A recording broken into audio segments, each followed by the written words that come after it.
Welcome to the Chiro Business Mojo podcast, where we deconstruct the methods, marketing, and mindset of successful business people and chiropractors from around the world. And now your host, Dr. Richard Day.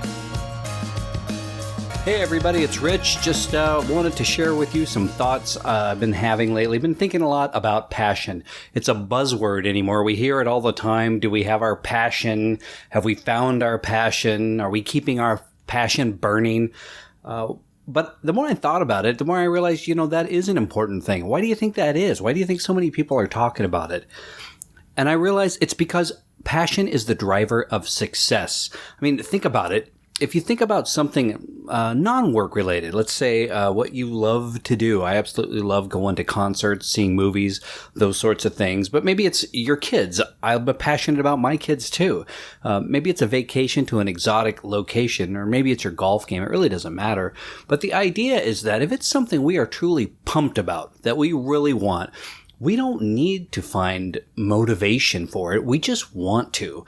And we do it because we love it. So the point is, our passion is the fuel that really drives our success. But not only that, it's an attractive quality that others pick up on. So if you are passionate about what you're doing, the care you're providing in your office, then your CAs, your staff, and even your patients, they're going to all get fully engaged with that. It's much easier to follow a leader who is like a coach. And I'm not saying you have to be rah-rah and the most, hey, I'm a DJ, let's do it today, guys. It's not that. It's really being truly excited about what it is that you do and have an energy about that. It's also important that it is your version of success and not somebody else's. I've gone and I've seen coaches and other speakers who really are good, and I come back and I try to emulate them, and a little rubs off, and that's good, but don't end up doing an impersonation of someone, because really it's their passion and it's their style. I've seen doctors do it before, where they're delivering words from a script or a passion that's really manufactured. And people realize it and pick up on it. So my advice to you is let it be your true passion, your words, and the things that are true to you. Because a lack of authenticity is real. People pick up on that instantly.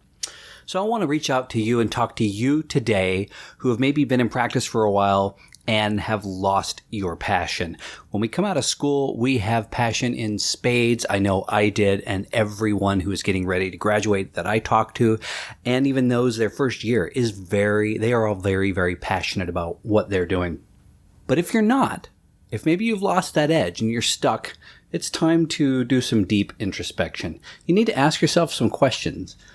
Are you doing the things that you love to do day in and day out? Are you bringing your A game to your practice every single day with every single patient? If you're answering no to those questions, it's time to take that deep, hard look inside and really do that heavy introspection. Patients are consumers just like the rest of us. They have a choice in where they go out to eat. They have a choice in where they want to spend their time, and that includes who provides their health care. And so think about your patient. When they enter the office for the first time, they're in pain and they need your help. So they may be in your practice, but are they going to stay in your practice? They are assessing you every single step of the way. They're asking themselves, am I in the right place? Can this person help me? Are they the right person? They're making micro assessments throughout each encounter with you. And these can be about everything, from the way your business looks on the outside and inside to the way they're greeted on the phone or in person. The way you adjust to the way they feel when they leave your office. It all counts. They are assessing everything. Now, they all seem like little things, but these add up to paint a bigger picture. So again, if you aren't bringing your passion for your practice and your life, they're going to notice, and it's time to make some changes. So think about what you can do to bring your passion back. I've found that I lost some passion for things in life as I got older. And an example are birthdays. When I was a kid, I loved birthday parties. I think we all did. But the older you get, they lose their specialness. I can't keep track of how old I am this year. If we don't celebrate it, that's fine. If we do celebrate it, that's fine. And that's just one example. There's a bit of a monotony that settles in as things become routine over time. And so I took some time out of my life to ask these very important questions, to look inside and come up with some solutions. And here are 3 things I want to share with you today. The first one is I started getting up earlier in the morning. Now, I have struggled with this my whole life. I played in a band in my younger years, and hey, man, if you're in the band, you're not getting up before noon.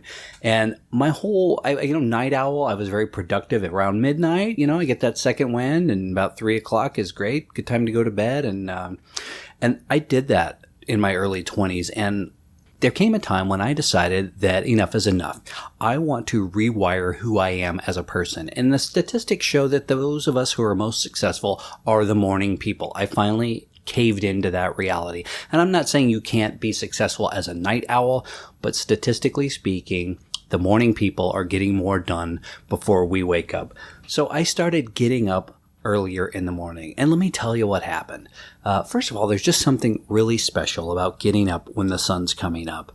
It's just that whole rebirth thing and the whole, hey, a new day. I mean, that's real. And you really feel it in the morning. The birds are chirping outside and my coffee's brewing and it just feels really good. Another part of that is I feel like, hey, I am on it today. I am going to get so much done. I feel empowered just because I am up and conscious. And really around noon, when I look back, if I've been up since 5 a.m. or 6 or whatever time I've gotten up, I do have a really good sense of accomplishment that day. And that gives me that energy. And I start to feel a little more passionate about that just because I think I've already won something by getting up early in the morning. The second thing I did was I took time to give thanks for the good fortune I've had in life. And I've heard more about this lately, but gratitude. I started a gratitude journal, and I wrote down each day for 21 days 3 things that I was very thankful for. And at first, they're easy. Your family, your kids, maybe some success you've had, patients you've gotten well, whatever it is. And then it gets a little harder as you go. But I really did it. And 21 days after it, I look back on it and I do realize, wow, I've had a very blessed life. I've had some amazing experiences, some wonderful people that have come into my life. And to stop and reflect on all of that really brings value to what we do each day because it is easy to get caught up in life and you forget all of these things that you really have to be thankful for.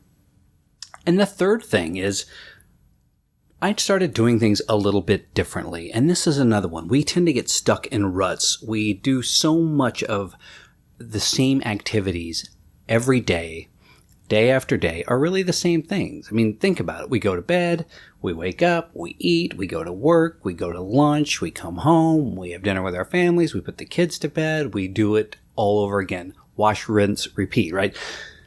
So if you want to sort of get out of that rut of feeling stuck, start doing some different things. And they're little. They're going to seem ridiculous. But, I mean, they're easy, but they start adding up. So maybe take a different route to work. I started doing that. I started noticing, oh, look, there's a new subdivision that's being built over here. I had no idea. Oh, I didn't know this was over here before. I never saw this thing over here. I mean, there's always something out there that are blinders. We sort of miss them because we have these blinders on because we just drive the same path every day. So try a different path to work. Maybe go in a different door when you come in. Maybe instead of going in and turning your computer on, you go in and you do something different. But whatever it is, change it up a little bit. And again, these are all really simple things, but all of these simple things add up. And when you look about over time, look at how things work over time. Think of it like you are steering a ship. If you turn that wheel just a little, well, it doesn't look like much, but you might end up a mile off course after an hour or so. So over time, these little things really turn into monumental shifts. That is it for today. I hope you've gotten something out of this. Remember, passion is the fuel that drives your success. And if you've lost that passion, look for a new way to reignite it. And I hope this helps. Thank you for listening to the Cairo Business Mojo podcast. For links to what was discussed in today's episode, check out the show notes at CairoBusinessMojo.com. And be sure to jump on over to iTunes and leave us a 5-star review if you liked what you heard. We'll see you next time.